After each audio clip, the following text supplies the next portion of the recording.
Mukoma munhu akamira pachokwadi. Vanzwa ka? Munhu anenge akamira pachokwadi arwe nehana because chokwadi chinenge chiri pachena. Munhu anenge akaita zvokuba, munhu anenge akaita zveukopo-kopo ndiye anorwa nehana because anoziva kuti akubvondorwa nguva yakwana. Ende vatonzwa kutoti pakangonzi president chamisa vasungwa nyika yese inodedera yobva yadzokera kumashure. Handi muri kupaona kuapareko munhu ngepresident papareko kana iye SADC yacho ichiregerera zvinhu zvakadaro, iye pasi rese richiregerera zvinhu zvakadaro zvichiitika, vanenge vabata magetsi. Ataura murume ndokunenzi kutaura kwomurume chiya anoziva zvaanoita because ndochokwadi ka ndochokwadi because vanhu vese vakasungwa apa hapana kana mhosva yavakapara. Havana kana mhosva yavakapara. Izvi nanhasi vari kushungurudzwa vari muchizarira havana kana mhosva yavakapara. Saka icho ndochonzi chokwadi chisina kana kuwedzera kana kutapudza mukoma.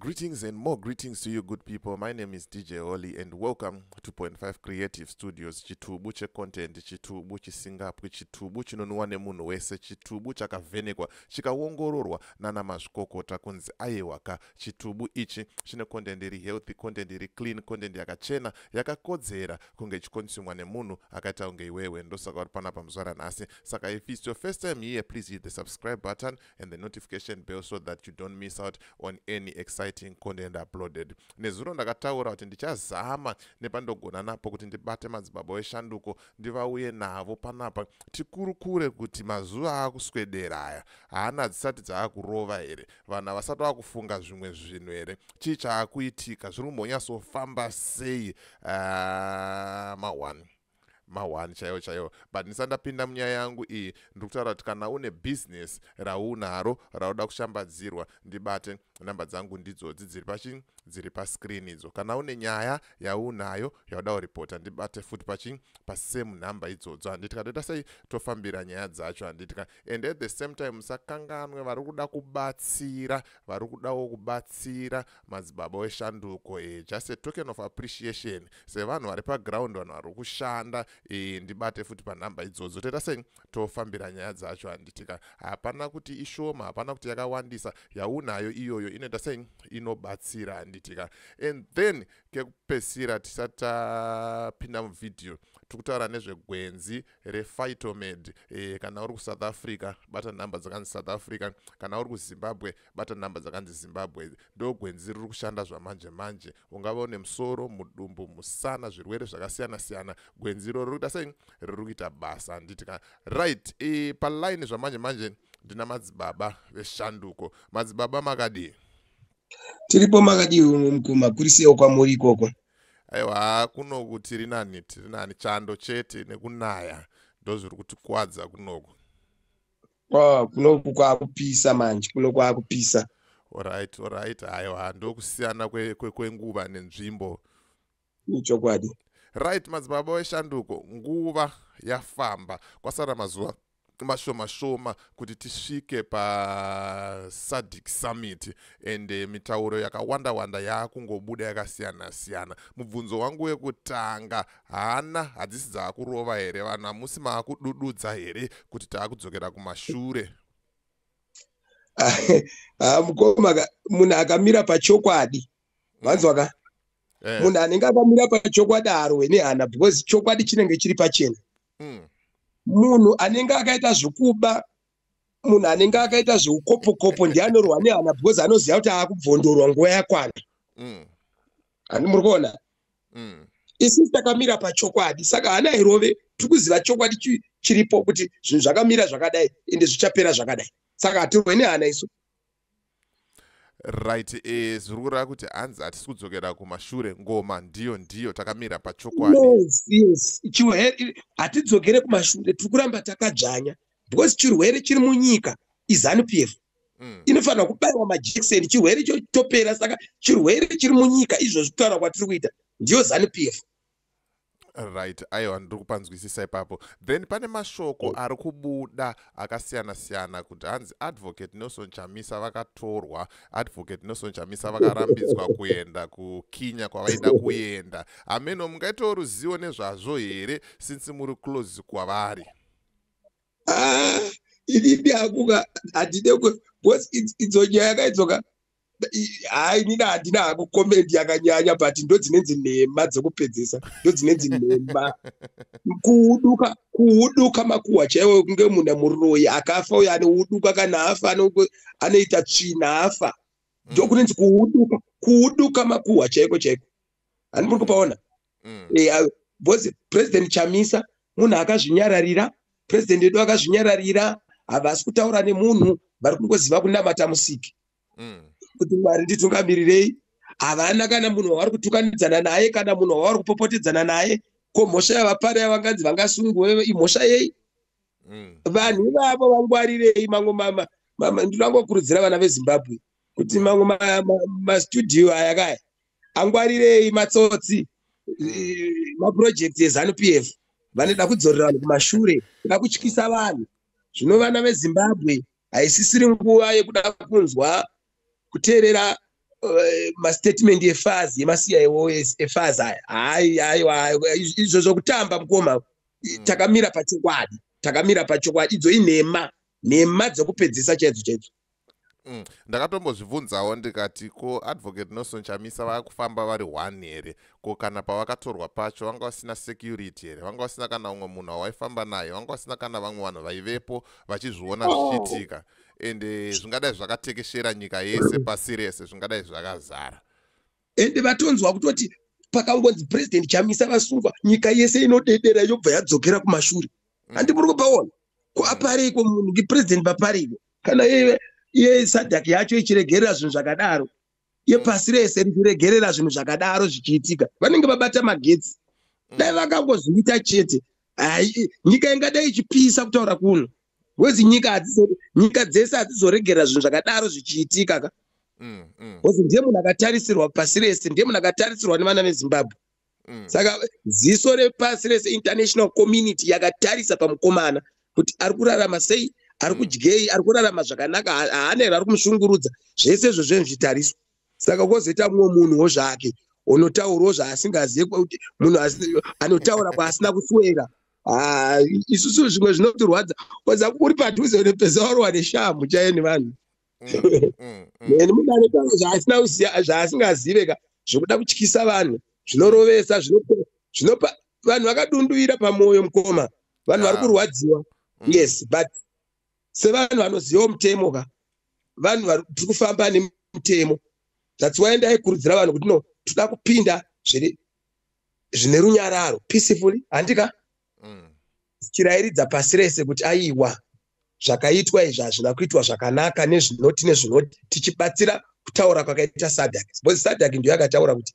maelections haana kuitwa zvakanaka muZimbabwe akabirwa zvemhando yepamusoro president Chamisa vakahwina Emerson Mnangagwa akajiwa ndo vakataura veSADC saka vana veZimbabwe chinotityisa kuti tipinde tiratidzire chii hanzi pakuti muratidzire panoda matsamba kubva kumapurisa vamwe votaura kuti hanzi constitution inoti notify the police kana takutaura pachirungu hanzi zivisai mapurisa kuti tichazenge tichiratidzira musi wakati hanzi haitaure kuti endai munotsvaga permission kumapurisa hamenoti munopaonawo sei apa makazivisa mapurisa here kana kuti makapiwa mvumo nemapurisa here zviri kufamba sei mapurisa matsamba kwese akaenda matsamba imise kwedu takaendesa kwedu kwandogara isu takatoendesawo matsamba iwayo but zvinoitika manje mapurisa mainstitutions eso is captured neZANU-PF handi munozviona saka vanoita kakudhileya kuti vazokuti ye hatina kukupai mvumo but izvozvo hazvisi kutimisa manje hazvisi kutimisa because ndo mukana wacho SADC yauya ivo vari kuzviziva kuti SADC iri kuuya isi tavapawo notification yekuti aiwa toda kudai toda kuratidzira ivo veregera kuresponda nguva iripo ane mhosvawo ndiani ivo ndo vanenge vane mhosva because takavaudza nguva iripo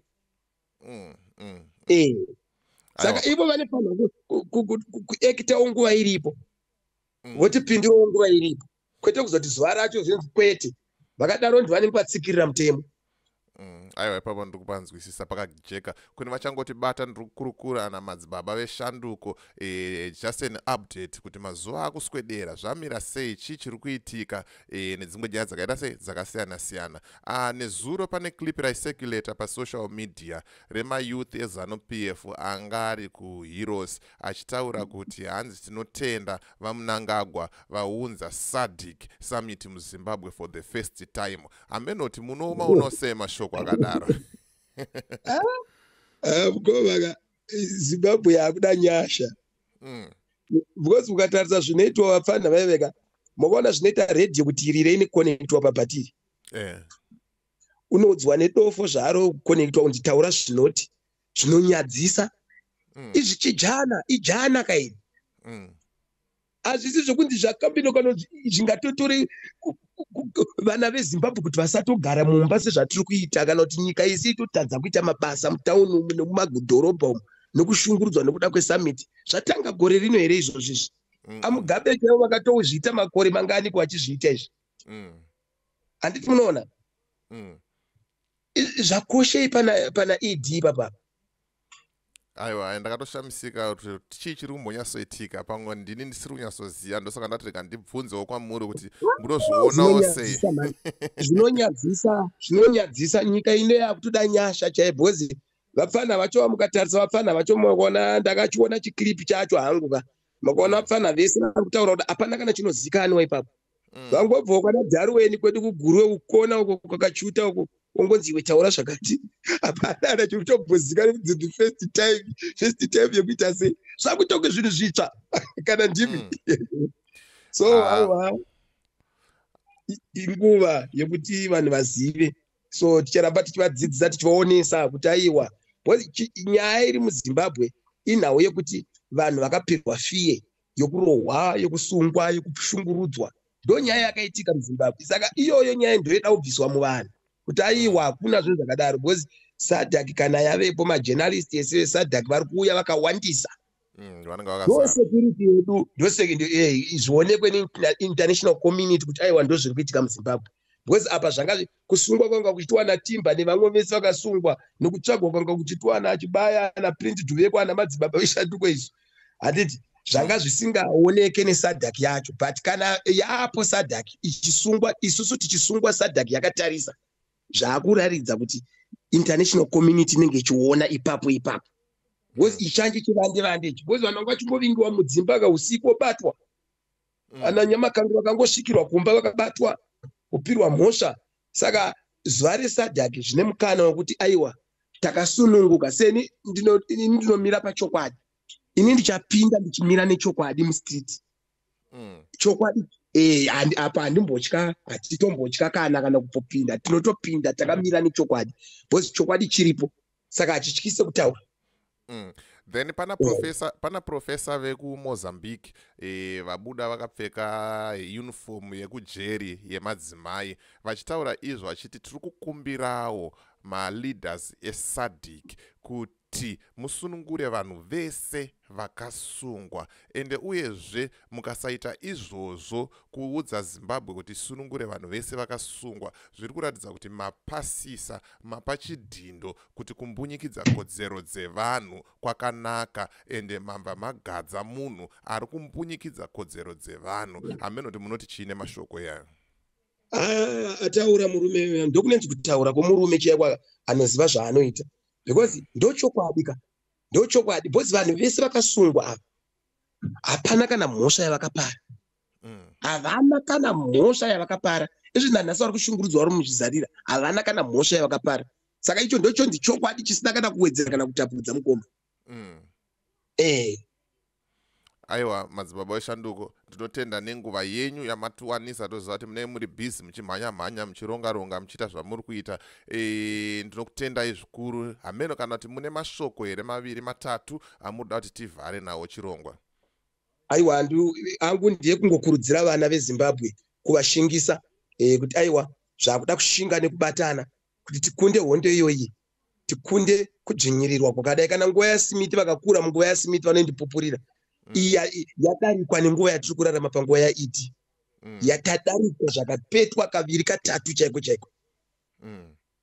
Saka ndiri kukurudzira vana veZimbabwe kuti ngatishingei nokubatana tikunde hondo iyoyi. Zvakuda kushinga nekubatana panguva yatiri tiyambuke. Saka mazvake hazvada kuti ndinobva kuti ndinobva kwanhingi kana kuti kwanhingi. Zvakuda kuti tibatane sevana veZimbabwe. Yes. Vanhu vese voungana pamwe chete vobatsirana. Yes. Alright, ndachida kubvunza kuti protest iyi urongwa huripo makangoronga kuti kuHarare chete here kana kuti kuBulawayo vachanga vachiita zvavari kuita, kwaMutare vachiita zvavari kuita vachiratidzira pamwe chete? Pan'ongo chaipo pandikatombirira imi muHarare, asi kumwe dzimwe nzvimbo tikutokurudzira kuti ngachitsve ikoko. Asi Harare ngachinyatsokutsva because ndimo munenge pane vakuru, ndipo papoint panhongonya chaipo panofanira kunge pane vanhu vese.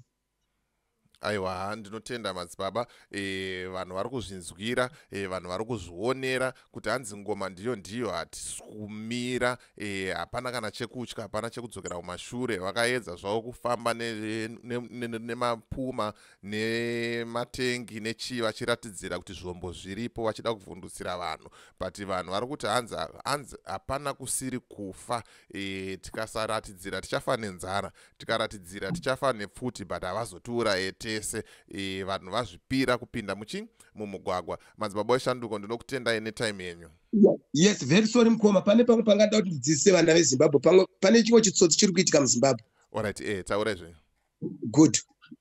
Pane mayouth eZANU-PF vanotozikanwa mumadistrict matinobva, vakatotorwa kubva ikoko vakauya kunisa main power kuti vange vari mapurisa, vamwe kutobva uniform dzechisoja.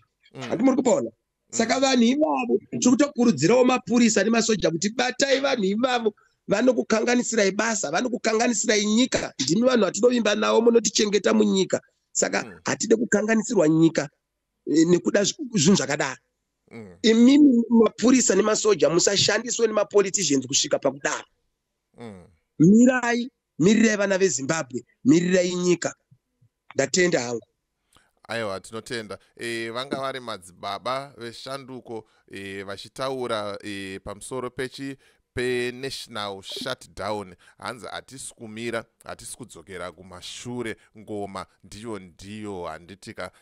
Uri pauri papo chingoplayawo epart, kungave kushare link yethis video, kungave kuudzawo mumwe, kungave kungotaurawo mashoko akanaka, mashoko ekurudziro, kungosimbisawo avo vachange vachipinda mumugwagwa, kana kuzvisimbisawo iwewe kana uchipinda futi mumugwagwa handitika, because kunaka kwezvinhu hazvinakire ZANU-PF, hazvinakire MDC, hazvinakire CCC, hazvinakire inini, zvinonakira tese senyika yeZimbabwe handitika. Saka ndo mashoko anga achingotaurwa naMadzibaba Veshanduko. As for me, DJ Holly and the rest of the crew behind the scenes, musakanganwe nhasi manheru tinenge tine futi a live stream yatinenge tinayo nenguva dza8 o'clock. Saka make sure wagara uine data and then wabaya subscribe button and the notification bell, kuitira kuti patinongoita live unombva watoudzwa handitika. Uyezve musakanganwe gwenzi rePhytomed iro. Kana uri muSouth Africa shandisa nhamba idzo dzekuSouth Africa, kana uri kuZimbabwe shandisa dzekuZimbabwe iro. Ndo gwenzi riri kuita zvinhu zvamanje manje. Gwenzi riri kuita sei? Riri kubatsira pazvirwere zvakaita sei zvakasiyana-siyana. So ndonyaya yanga ndingori nayo zvamanje manje. As for me, DJ Holly and the rest of the crew behind the scene, tiri kuti thank you very much. Kuna vari kubatsira Madzibaba Veshanduko, ndinokutendai. Vakabatsira vari kuisa mari, ndinokutendai ndinokutendai zvisingaperi, ndinokutendai. Vachadawo kubatsira nepadiki paunapo, ndibate nhamba dzangu ndidzo dziri pascreen handitika. Ndinokutendai mese, ndinokutendai. Thank you very much for supporting. It's bye for now.